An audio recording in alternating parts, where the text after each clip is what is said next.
May you be blessed. May you find rest. Shabbat Shalom. May love and laughter fill your soul. And may you dream a world made whole. Peace in your heart.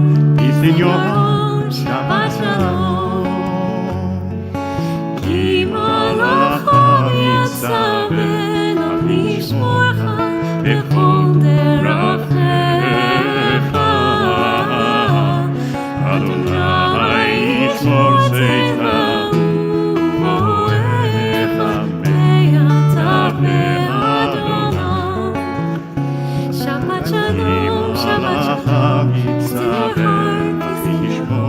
May you be blessed, may you find rest. Shabbat Shalom. May love and laughter fill your soul. May you dream a world made whole. Peace in your heart, peace in your home. Shabbat Shalom. Shabbat Shalom, Shabbat Shalom.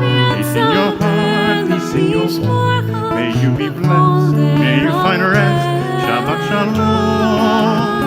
May love and laughter fill your soul.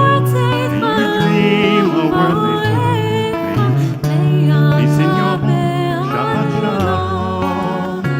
Peace in your heart, peace in your home. Shabbat Shalom.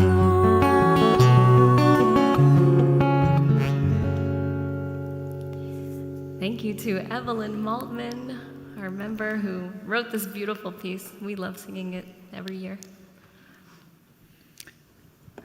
Thank you, Evelyn, for this beautiful song. Normally we have a choir here, right? We miss our choir. Next year we'll have a choir, a big choir, a huge choir. Welcome to our services, those of you who are here in person, those of you who watch us from home. Thank you for joining us for Shabbat. This is a special Shabbat as we are going to learn.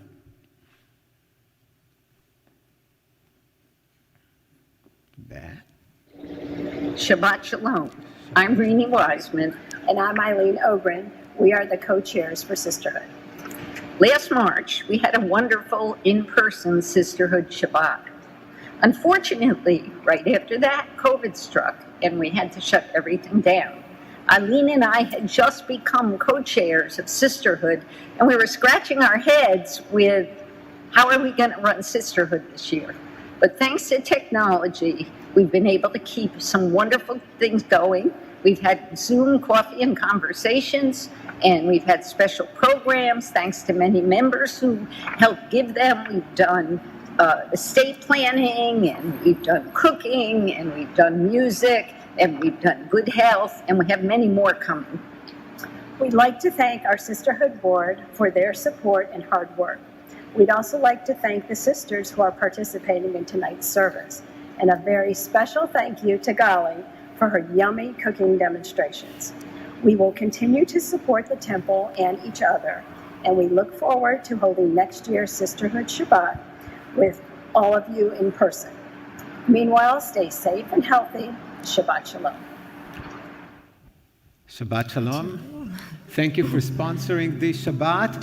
And really, thank you for connecting. This year was a year of connection, and your sisterhood did such a phenomenal job that you had no preparation for it, and you somehow did it. You connected people to each other. You connected people to Jewish life, to the synagogue. You just provided people with the thing that we all need all the time, especially in a year like that. Thank you for your innovation, your thinking, your hard working, your so many different phones, Zoom meetings. It has been incredible, and hopefully soon we will not need you to do that, and we will do things in the old-fashioned way. But as long as we need it, it's wonderful to know that we can trust you. Thank you. Lecha Dodi. Lecha Dodi. And if you're watching from home, please share things that happened this week, the good things, things that you're grateful for. We would love to be able to share them with everybody here.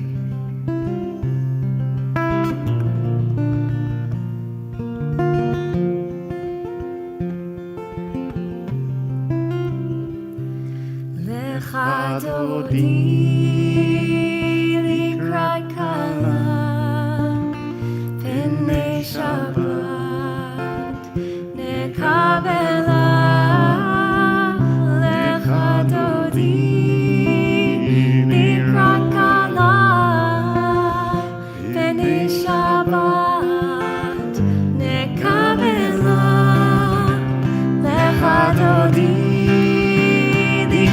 kala pnei Shabbat nekabela lecha dodi kala pnei Shabbat nekabela shamor v'zachor b'dibur echad yishmi'anu el hamiuchad Adonai echad u'shmo echad v'shemo tiferet v'litila lecha dodi likrat kala pnei Shabbat nekabela lecha dodi likrat kala pnei Shabbat nekabela likrat Shabbat lechu v'necha ki mekol haveracha merosh mikdem mesucha sov ma'aseh v'machshava tefila lecha dodi likrat kala pnei Shabbat nekabela lecha dodi likrat kala pnei Shabbat nekabela hitoreli ki ba'oret uri shivta bebi kevod Adonai alayich nigla lecha dodi likrat kala pnei Shabbat nekabela lecha dodi likrat kala pnei Shabbat nekabela. For the final verse of Lecha Dodi we rise. We face the entrance to our sanctuary. We welcome the Sabbath bride with the words Boi Kala. Boi v'shalom ateret bala gan v'simcha uv'tzola toch emunei am segula boi chala lecha dodi likrat kala pnei Shabbat nekabela lecha dodi likrat kala pnei Shabbat nekabela lecha dodi likrat kala pnei Shabbat nekabela lecha dodi likrat kala pnei Shabbat nekabela. Please be seated. This is the time of gratitude in our service before we're singing the Psalm Tov Lehodot L'Adonai. It's good to be grateful. I would like to ask if anyone here would like to mention something good that happened to you in the past week or so, something to which you want to say, thank you, God, for.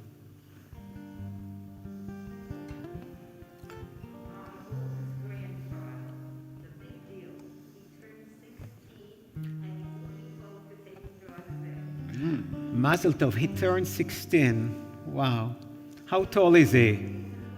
I know. How tall is he now? 7 foot tall?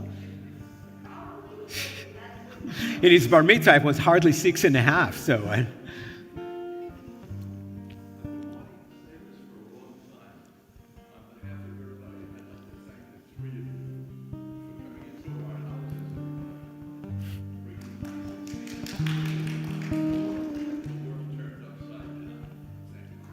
Thank you, Bob, for your kind words. It's a pleasure to come to your home, even uninvited.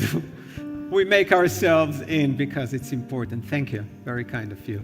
Audrey.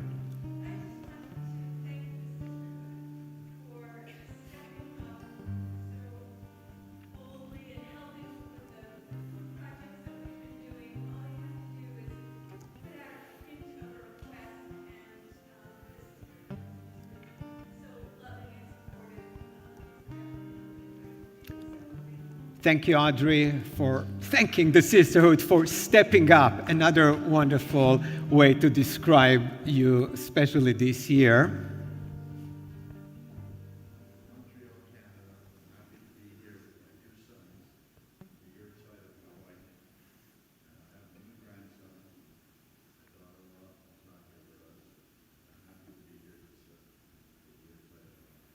Welcome. We're happy to have you from Montreal.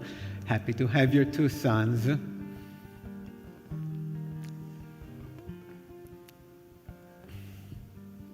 Birthday girl. I tried to follow the order.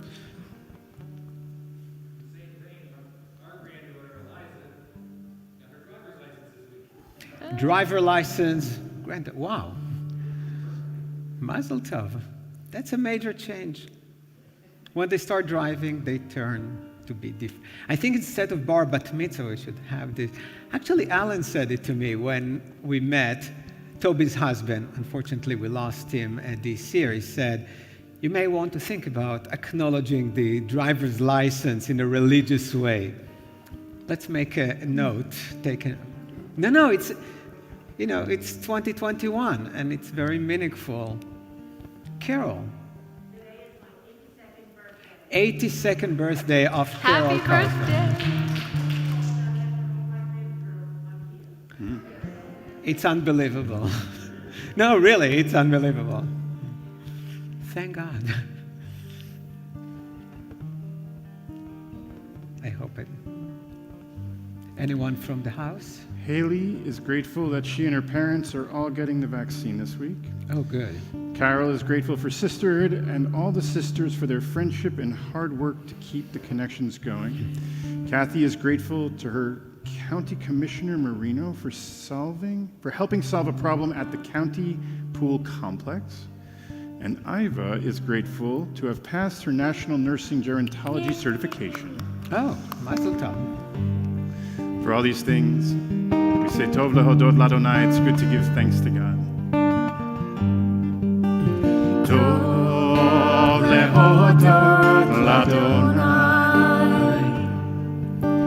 Tov lehodot ladonai. Ulezamer b'shimcha elyon. Tov lehodot ladonai. Tov lehodot ladonai. Tov lehodot ladonai. Tov lehodot ladonai. Ulezamer l'shimcha elyon. Tov lehodot ladonai. Yehakim aboker chasdecha. Lehakim aboker chasdecha. Yemunatcha b'leilot, yemunatcha b'leilot. Tov lehodot ladonai.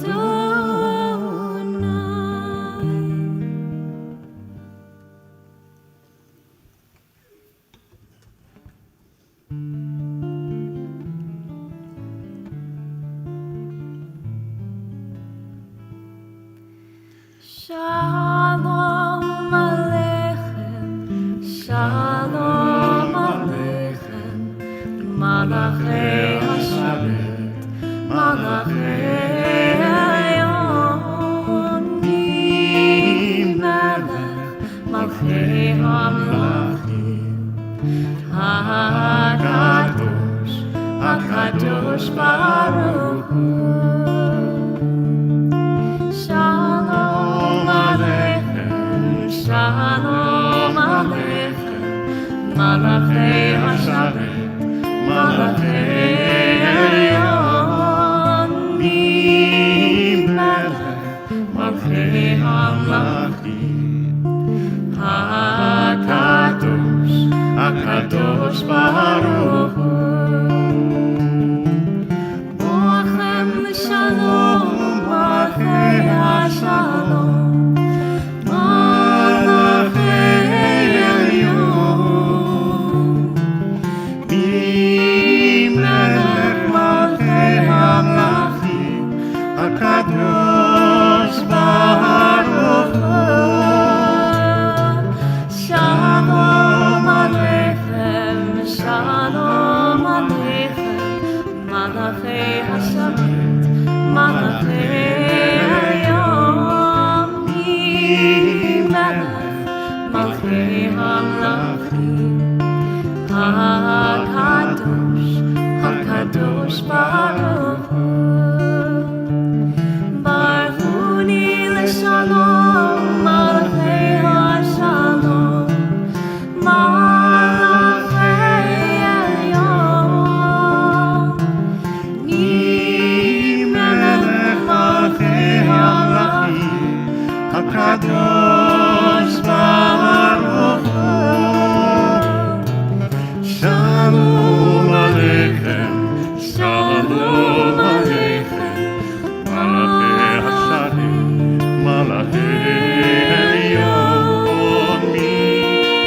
Melech, Malchei HaMlachim, HaKadosh, HaKadosh Baruch Hu. Seitchem l'shalom, Malachei HaShalom, Malachei Elyon,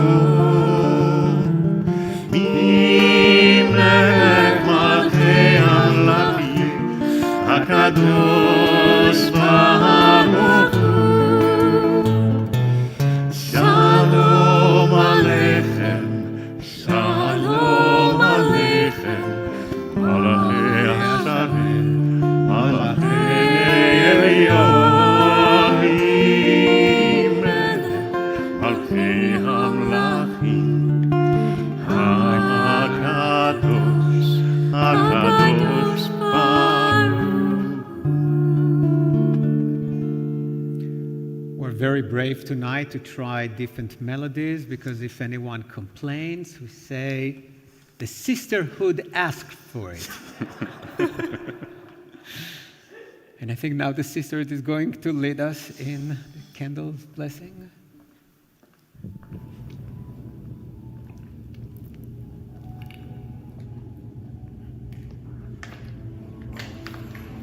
Baruch atah Adonai Eloheinu melech haolam asher kidshanu b'mitzvotav v'tzivanu l'chad l'ner shel Shabbat.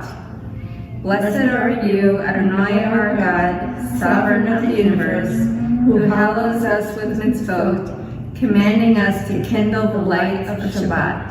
Shabbat shalom. Shabbat shalom. Thank you.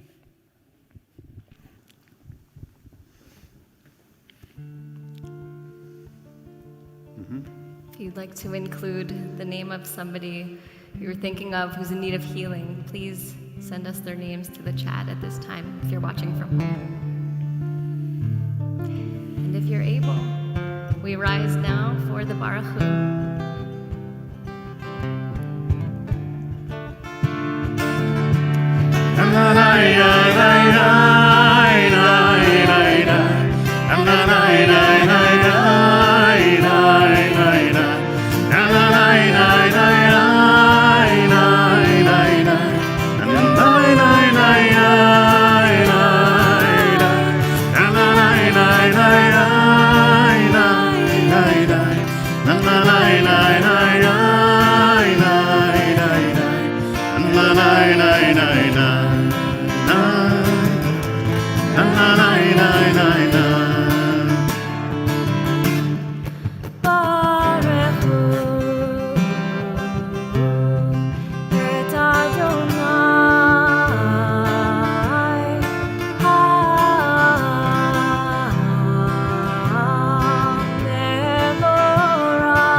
Please be seated.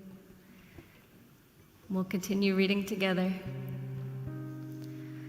Bless Adonai, who spins day into dusk. With wisdom, watch the dawn gates open. With understanding, let time and seasons come and go. With awe, perceive the stars in lawful orbit. Morning dawns, Evening darkens, darkness and light yielding one to the other, yet each distinguished and unique. Marvel at life, strive to know its ways, seek wisdom and truth, the gateways to life's mysteries. Wondrous indeed is the evening twilight. Ma'avir yom u'mevi layla, u'mavdil ben yom u'ben layla. Adonai tzvaot shemo, El chai v'kayam, tamid yimloch aleinu leolam va'ed. Baruch atah Adonai, Hamariv Aravi.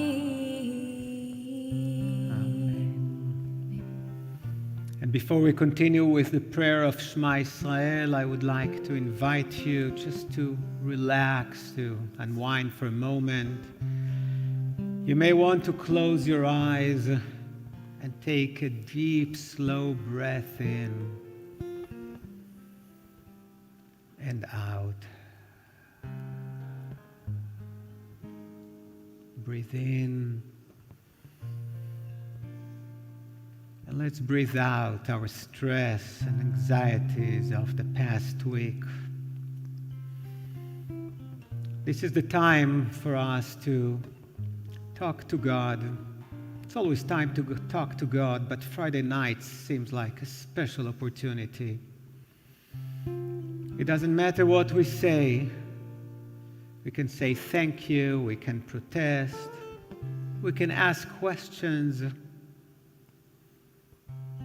As long as we pause and listen.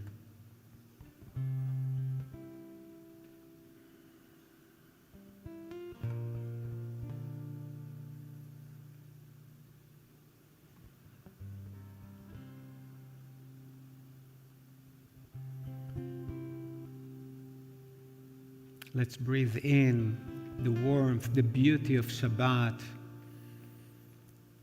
of our community that the sisterhood helps so much to form and to maintain.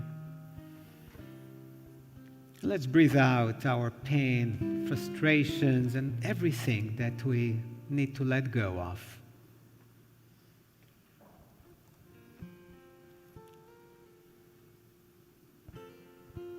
And together, let's say the words of Shema Israel.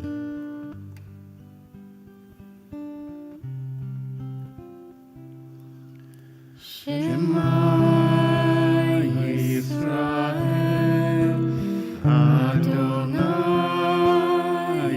Eloheinu, Adonai Echad. Baruch Shem Kevod Malchuto, Le'olam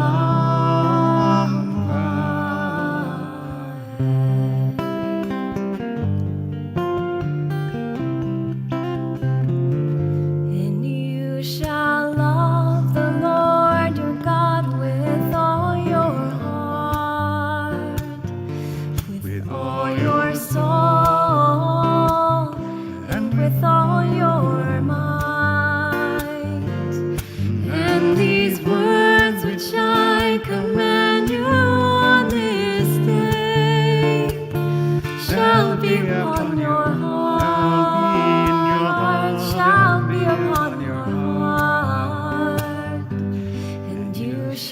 teach them diligently unto your children. And you shall speak of them when you sit in your house, when you're walking by the way, and when you lie down, and when you rise, and when you rise up, and you shall bind them for a sign upon your hand, and they shall be for frontlets between your eyes, and you shall write them on the doorpost of your house, and upon your gates, and upon your gates, that you may remember and do all of my commandments, and be holy unto your God, unto your God, unto your God.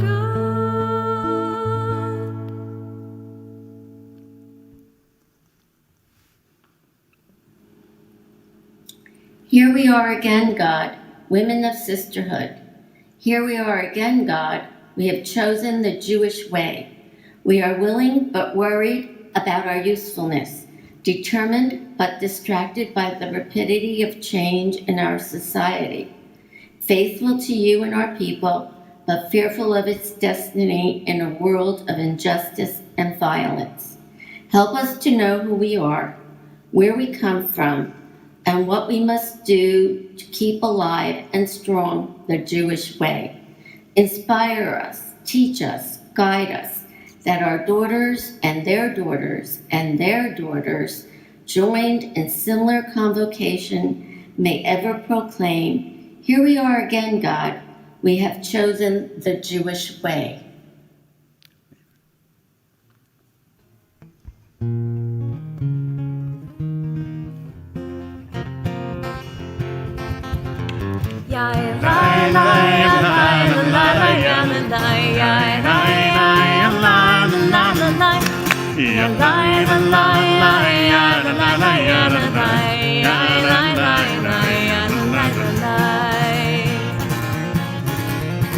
Mi chamocha ba'eni Adonai, mi chamocha neta b'kodesh, Nora tehilot sefele, Nora tehilot sefele.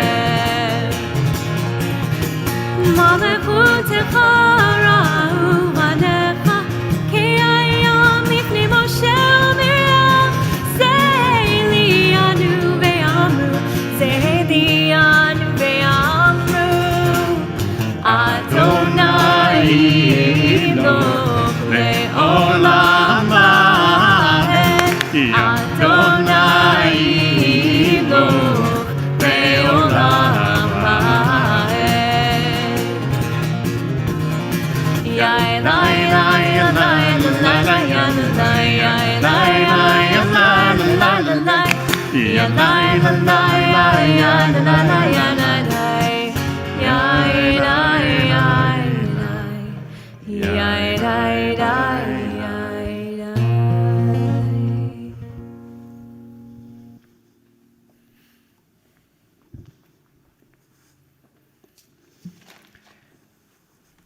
If you live in the Middle East and happen to belong to a religious minority, for example, you're a Sunni Muslim who lives in a Shia majority country like Iran, or you are a Shia Muslim who happens to live in Saudi Arabia, or an Alawi outside of Syria. Even harder than that, if you are a Christian Arab, maybe except of living in northern and in Lebanon, the best place for you to be in the Middle East is Israel.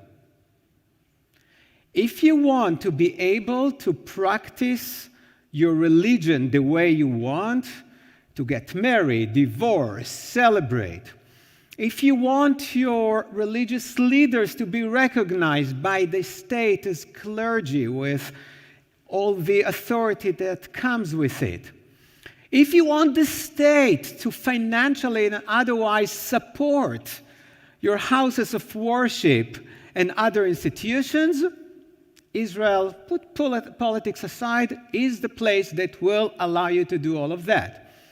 As you know, the percentage of Jews in Israel is about 78, I would say. The rest are non-Jews who get all these rights because Israel is the only liberal democracy in that region. And as a real democracy, Israel gives the basic rights of religious freedom to all the citizens of the state, with one caveat. There are two groups in Israel who do not get religious freedom.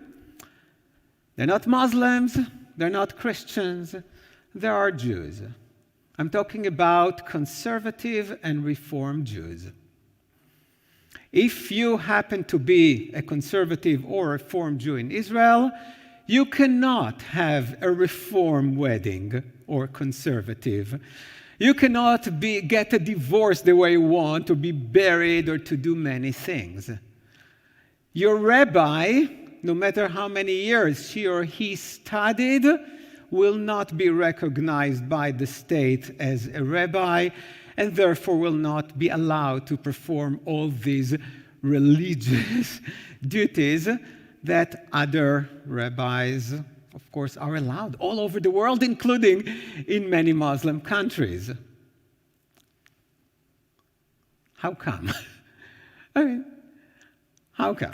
Now, I can try to explain it, but luckily, within my pandemic bubble, there is a person who knows about it more than I do. So you know Gali, especially this year, as an exceptional chef and even a better baker.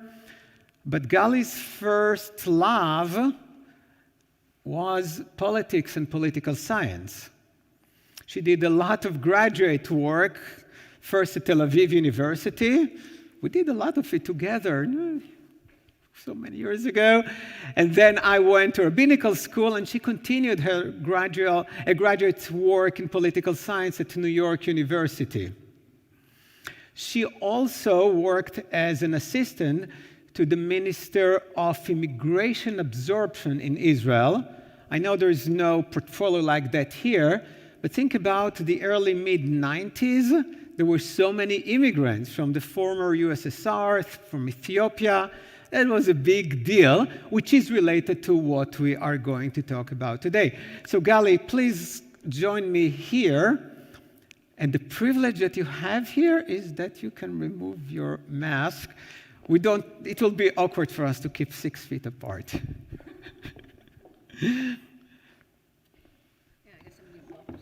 Yeah, no, we share a bubble. More than 25 years we share a bubble. That's yours. So, what's happening?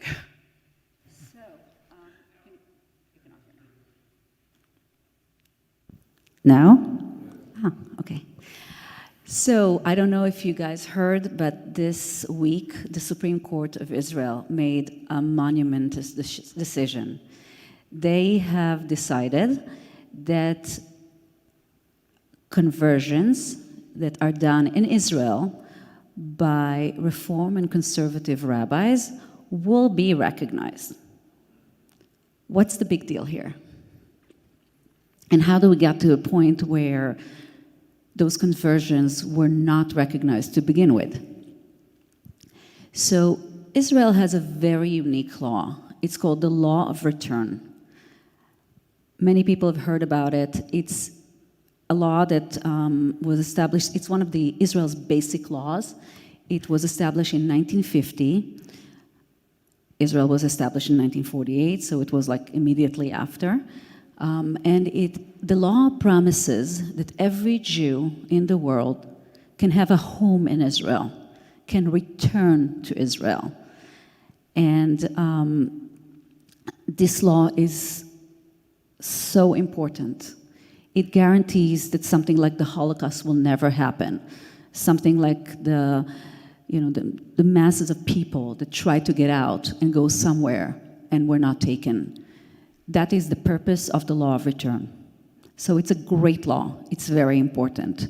What does the law say? The law says that every Jew has the right to come to Israel and become a citizen.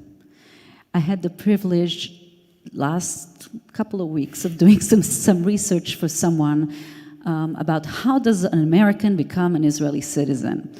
Great question. I spent a few hours researching it, and it is surprisingly easy. Within a few months and a visit to Israel, American Jews can become Israeli citizens. So the law is doing what it's supposed to be doing. Great. So every Jew, then the question comes, who is a Jew? Who is a Jew? So the law defines, you want to add something? Or? No. The law defines a Jew as someone whose mother was a Jew or has converted to Judaism and has no other religion. Okay, it's a good start. In 1970, they added another component and said, for the purpose of the law of return, a Jew is also someone who had a grandmother or a grandfather that were Jewish. Okay, great. This is a civil law. It does not define Judaism for any purpose, for a minyan or for other purposes. It is for the purpose of the law of return. So then we say, okay, we understand someone who was born to a Jewish mother, converted to Judaism. Okay. Converted how?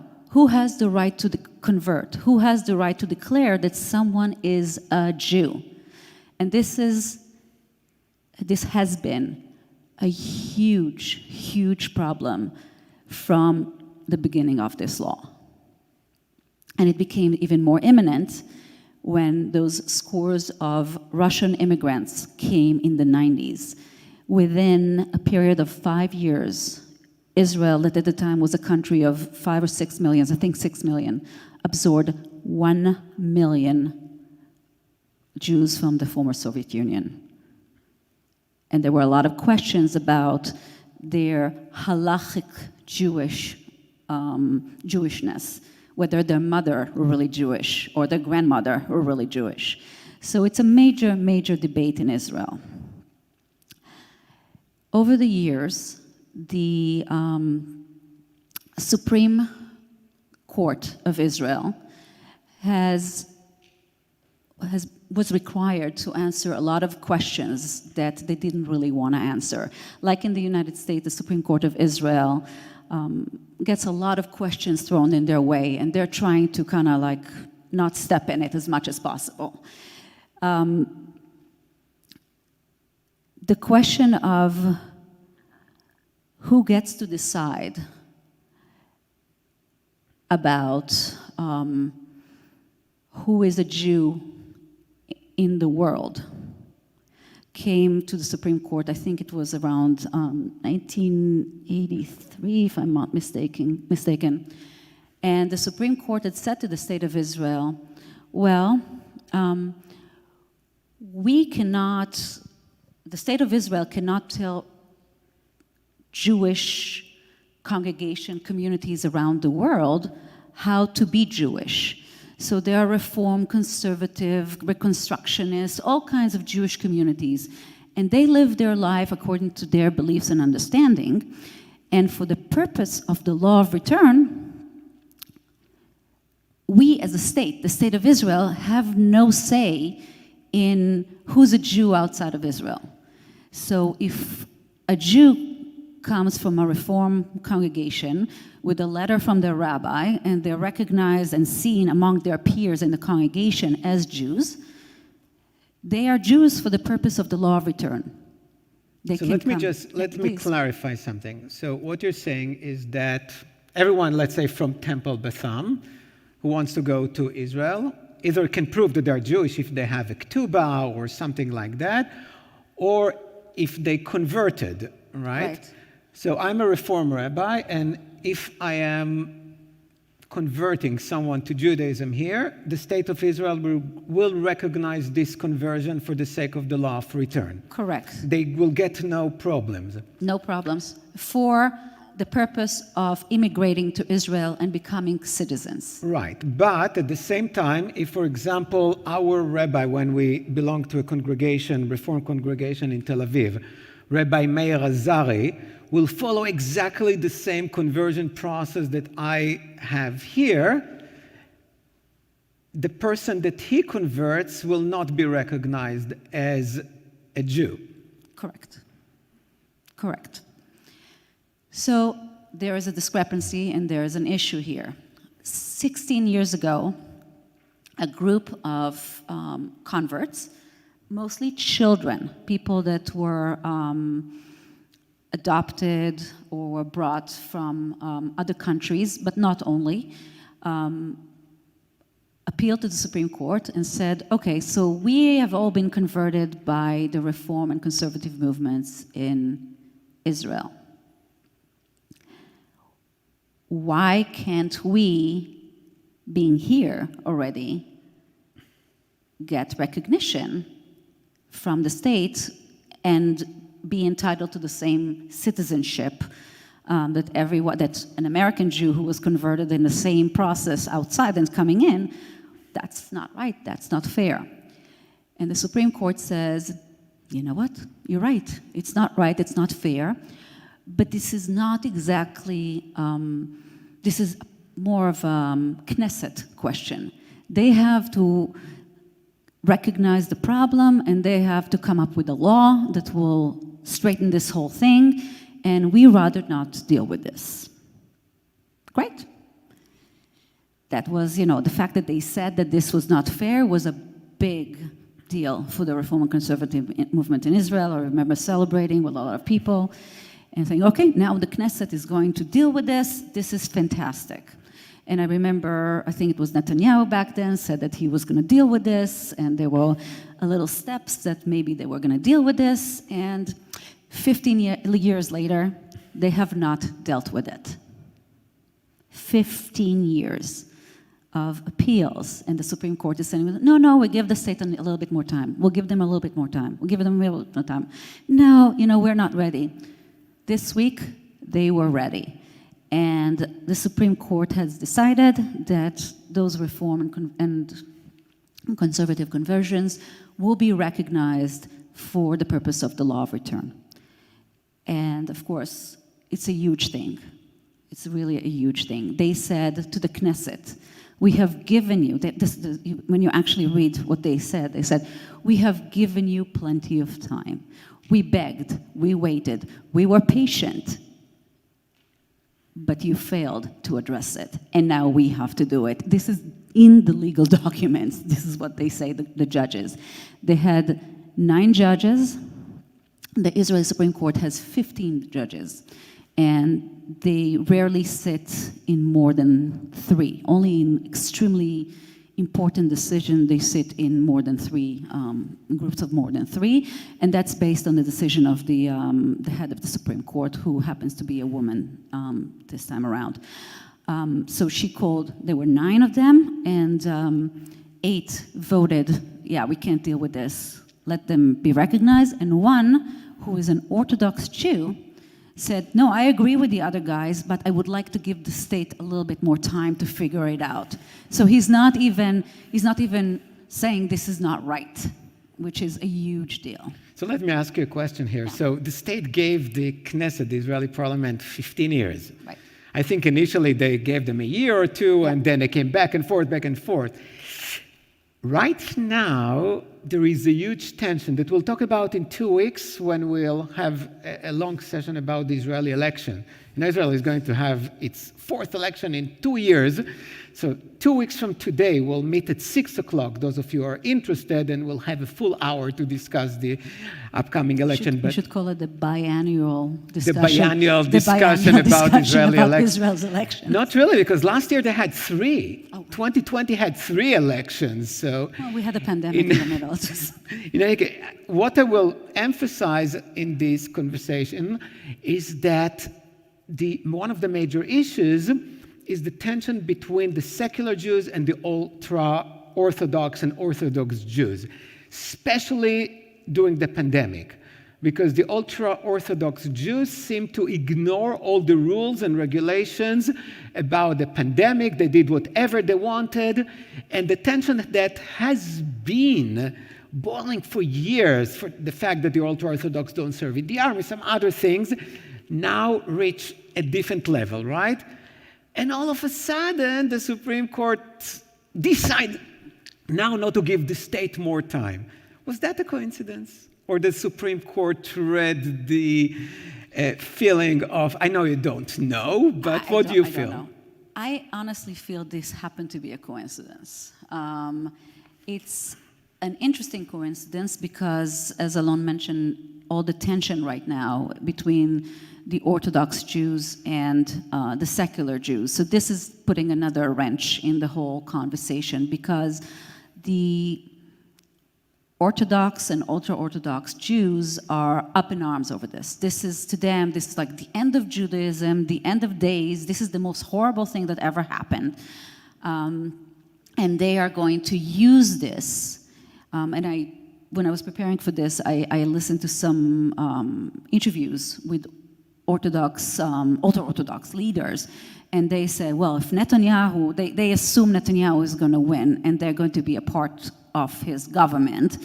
He may not, but whoever is the partner in government, and they are planning on trying to get into the government, they said this is going to be the most important thing.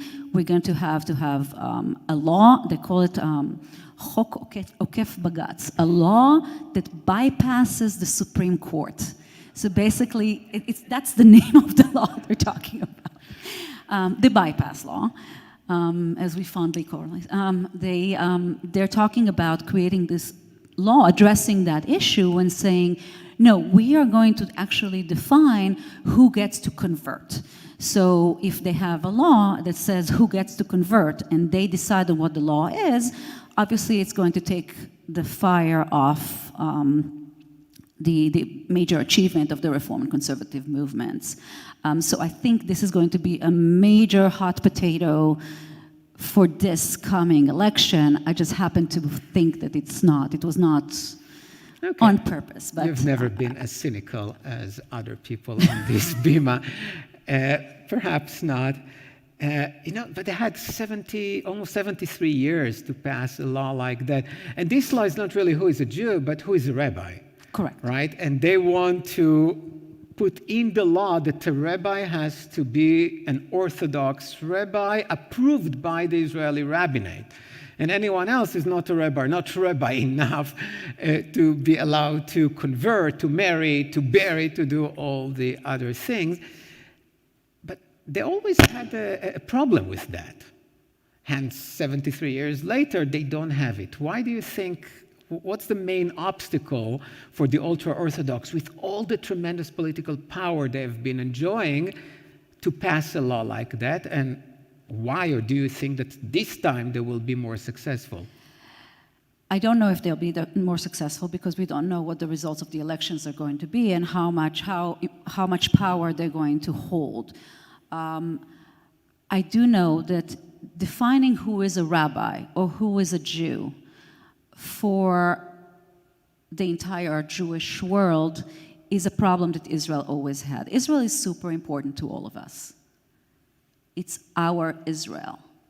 We support it, we love it. But they also need us. They need the support, especially of American Jews.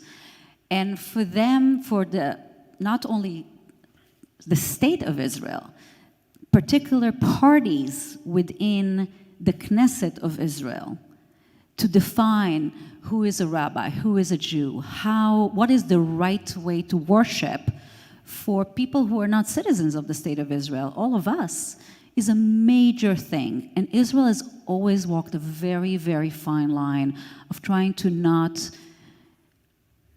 not alienate the Jewish diaspora, because they need us, because they want us, because we are family. And it's a very tightrope they're walking there. It seems to be getting tighter and tighter, so I don't know how it's going to land, but this week at least, it landed favorably for liberal Jews. And let's, of course, hope that it will give some momentum, and Reform and conservative Jews in Israel will gain the rights that they deserve, as they have all over the world. Now, we often, this law does not affect many people, but when we think about it, it's normally an article in the paper about a soldier, Israeli soldier, who got killed in action, and then when they are about to bury him in a military cemetery, the rabbinate said, oh no, this guy is not Jewish. So the guy who probably immigrated from, let's say, the previous Soviet Union, grew up in Israel, speaks Hebrew, celebrates all the Jewish holidays, fights or gives his life for the Jewish state, is told by rabbis who don't know the difference between an Uzi and an M16 because they never served in the army and none of their family members ever served in the army, that he was not a good Jew because his grandmother was not Jewish or something like that. And there are many cases like that, and they are painful. Another major issue is adoption. The law in Israel says that the adoptee has to be of the same religion of the person who the people that adopt them. So there are a lot of kids, the babies that are being brought from all over the world, and they cannot process the adoption properly if the baby's conversions are not recognized. There are gay couples, so the rabbinical court does not recognize the gay couple's couplehood, and therefore doesn't allow them to proceed with the adoption. There's a lot of things that are being affected by that. There is some kind of law that gives Jews some priority in some state mortgage, something that helps you buy a house. I don't know if any of you looked at the real estate in Israel. It is insane. Insane. An apartment in Tel Aviv, a small little dinky apartment, can be over $2 million. So every little bit helps, and if one of the spouses is not a Jew, you cannot get your full amount. It does affect people's lives. Right. So if the only way to convert is through the Orthodox rabbinate, but you're not an Orthodox person, right? So most people still do it. And they end up, lying? Yes. The requirements of the regular, the state, the Orthodox way of conversion requires the people who convert to declare and to live halachically Jewish life, which means the longer skirt, the cover of the head, the kosher house, keeping Shabbat. Very high standards of observancy that are not necessarily relevant to the people who convert. And a lot of people simply lie in order to get to that Bet Din, that rabbinical court that will stamp their conversion papers and say, yes, this person is halachically Jewish and therefore can get the Jewish citizenship based on the law of return. So it's a very complicated process. So it's sort of the Israeli version of don't ask, don't tell. Just, we will ask the question. We know you're going to lie to us because we know that you're not going to keep kosher and not drive on Shabbat and the other thing, but that's still the only way that we would recognize you as a Jew. And some people just cannot bring themselves to do it. As we read, the journalist from Haaretz, she adopted 2 kids and said, I'm not going to start their Jewish life in a lie. I can do it, but I don't want to do it. I'm not going to commit to raise them according to the Jewish law because that's not what's going to happen. So I see some hands. Let's take some question and then maybe somebody from at the house. No? Okay. Audrey, did you want to? Just please try to be as loud as you can.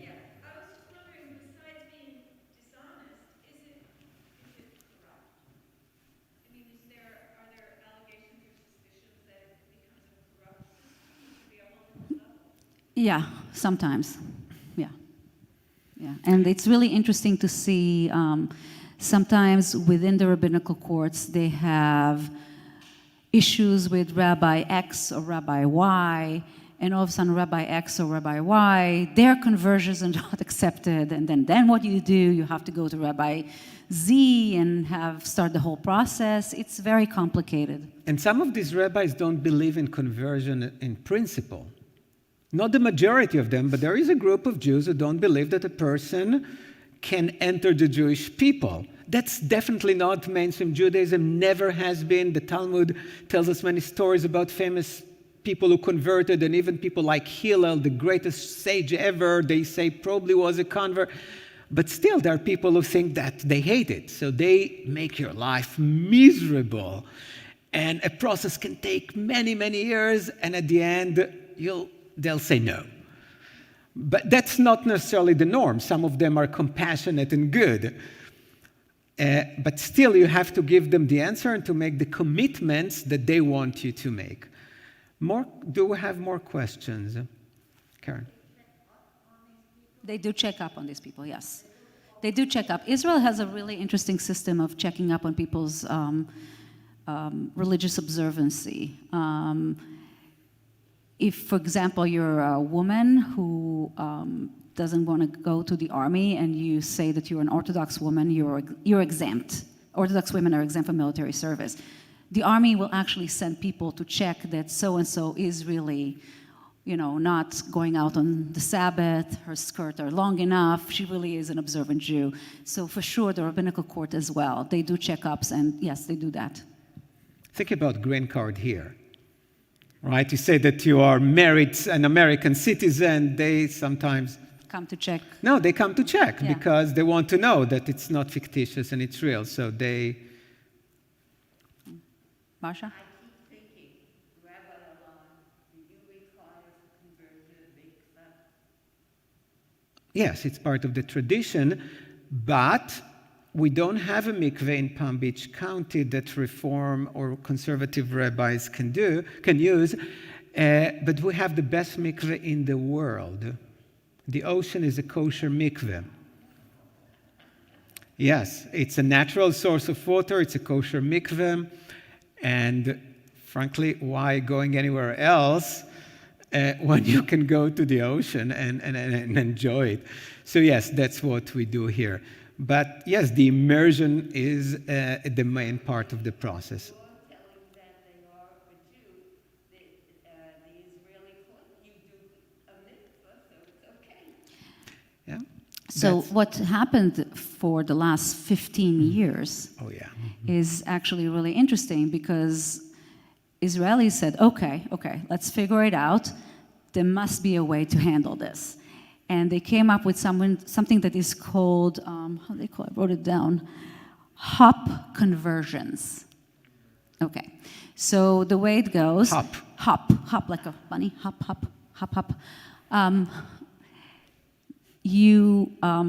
The person studies the entire year, whatever is required with the Reform or conservative rabbi in their community in Israel. And then they fly to the United States to a Reform congregation for a conversion, for the court to do the Beit Din, and they recognize them as, they pass their exam and they get the stamp, and then go back to Israel with the recognition of a congregation from outside of Israel. Therefore, they have to be recognized. It's not necessary. But that's a Jewish way. That's but it's not finding necessary. a way when you have an It's obstacle. really not necessary.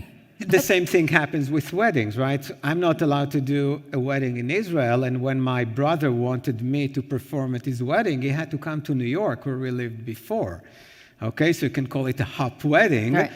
But there is a big industry of Israelis who are going to Cyprus because it's the cheapest and the fastest way. Outside of Israel, you can get married by Reform conservative rabbis, but not in Israel.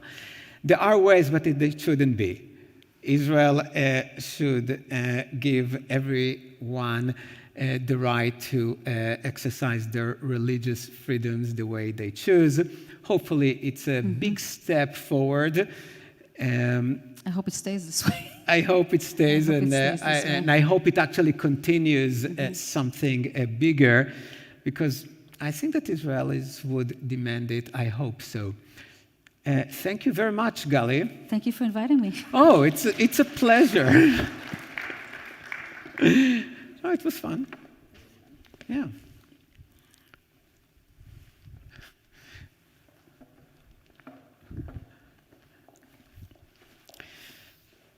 So this week, we are going to, this month, there will be a lot of Israel and Middle East and the region.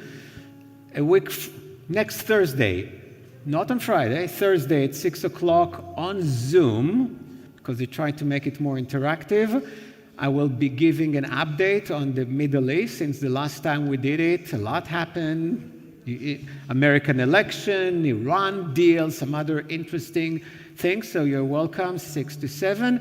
And 2 weeks from today, as I mentioned, we'll talk about, I'll try to explain about what's happening in the election in Israel, because it's a huge mess that even most Israelis don't understand. New parties, new agendas, new things.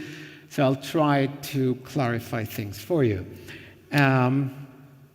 Okay, Misha Berach? Okay, so it's time to think of our loved ones who are ill and in need of healing. If anyone here would like to mention the name of a loved one who is ill. Karen? Thank you.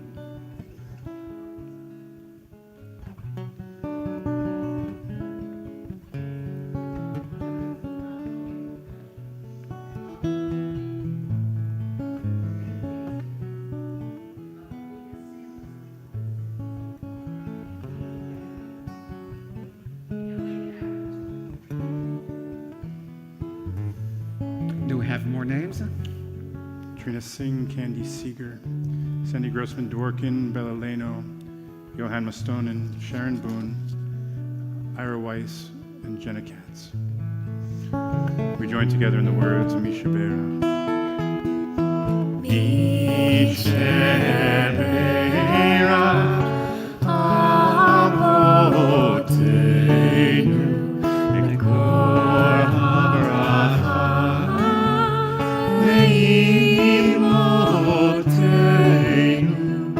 May the source of strength, who bless the ones before us, help us find the courage to make our lives a blessing, and let us say, Amen.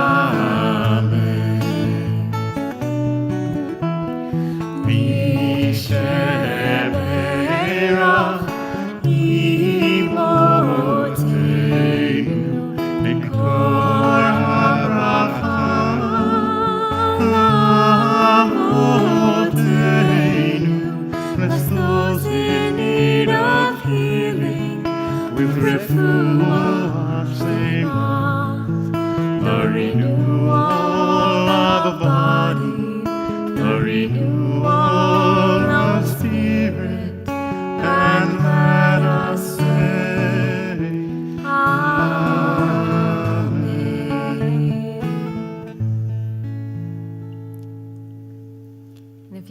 we rise as we begin to conclude. And if you're watching from home and there are names that you'd like to add to the Yahrzeit list, if you're remembering someone this week, please do so at this time.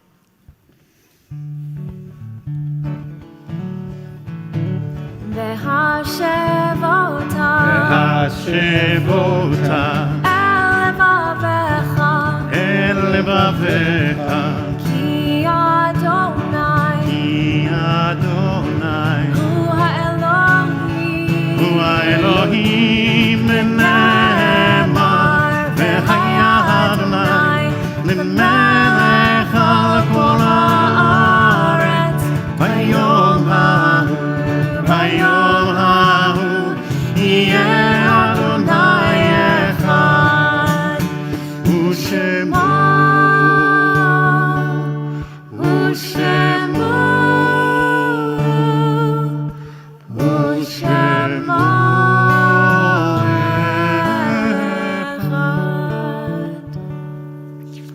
If you're observing a Yahrzeit, please remain standing as we think about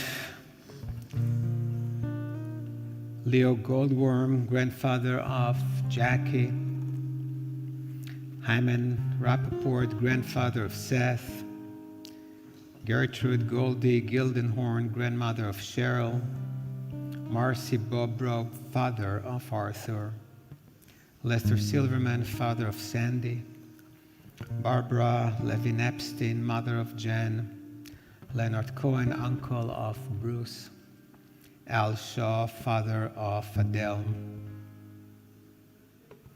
Norman Goldberg, brother of Sheila, Gussie Fan, grandmother of Sandra, Elaine Troy, sister of Wynne, Andrew Hockman, father of Jessica, Milton Winograd, father of Mina and grandfather of Linda, Frank Katz, husband of Lorraine and father of Debbie, Gay Beth Skobach, sister of Neil and aunt of Carrie, Philip Klausner, father of Joel, Betty Berman, sister of Brenda and aunt of Lauren,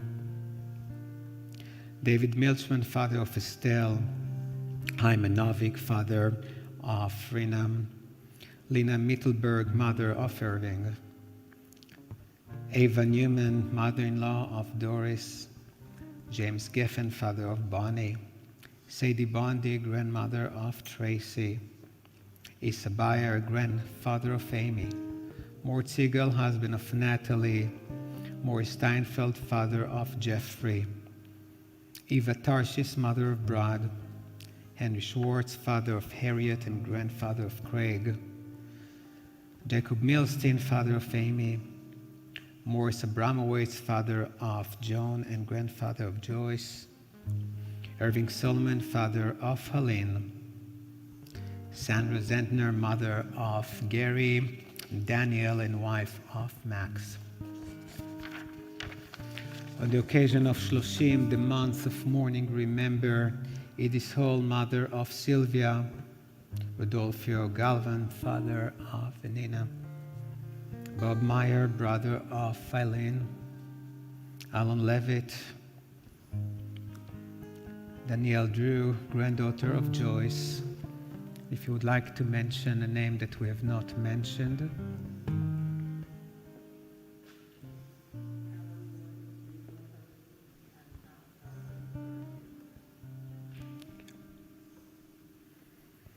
If your custom is to rise, please rise as we are saying the mourner's prayer, Kaddish Yatum.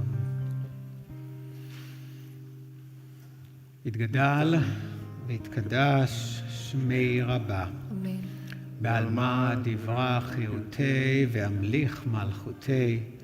בחייכון וביומכון ובחיי דכל בית ישראל, בעגלה ובזמן קריב אמרו אמן. יהי שמי רבה מבורך לעולם ולעולמי עולמיה. יתברך וישתבח ויתפאר ויתרומם ויתנשא. ויתהדר ויתעלה ויתהלל שמי דקודשה. לעילה מן כל ברכתה ושירתה, תושבחתה ונחמתה, דאמירן בעלמא ואמרו אמן.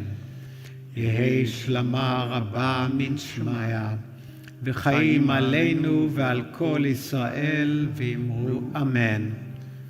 עושה שלום במרומיו, הוא יעשה שלום עלינו ועל כל ישראל ואמרו אמן.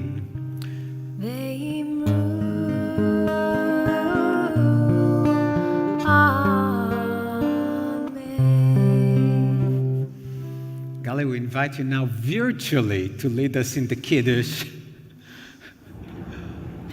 ברוך אתה אדוני אלוהינו מלך העולם בורא פרי הגפן. ברוך אתה אדוני אלוהינו מלך העולם אשר קידשנו במצוותיו ורצה בנו ושבת קודשו באהבה וברצון הנחילנו זיכרון למעשה בראשית כי הוא יום תחילה למקראי קודש זכר יציאת מצרים כי בנו בחרת ואותנו קידשת מכל העמים ושבת קודשך באהבה וברצון הנחלתנו ברוך אתה אדוני מקדש השבת. אמן. שבת שלום. Shabbat shalom lechaim.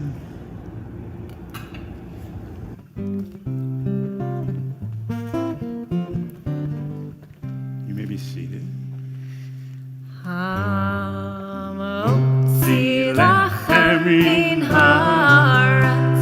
We give thanks to God for bread.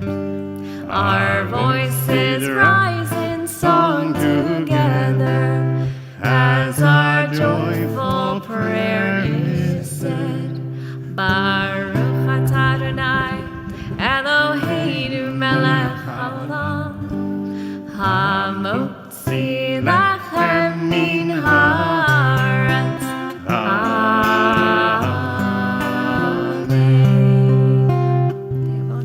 Thank you, Sisterhood members, for your contribution to the service and for your really wonderful work, as always. And we leave you with the beautiful message of Evelyn's song, Peace in Your Heart, Peace in Your Homes, Peace with you all the time.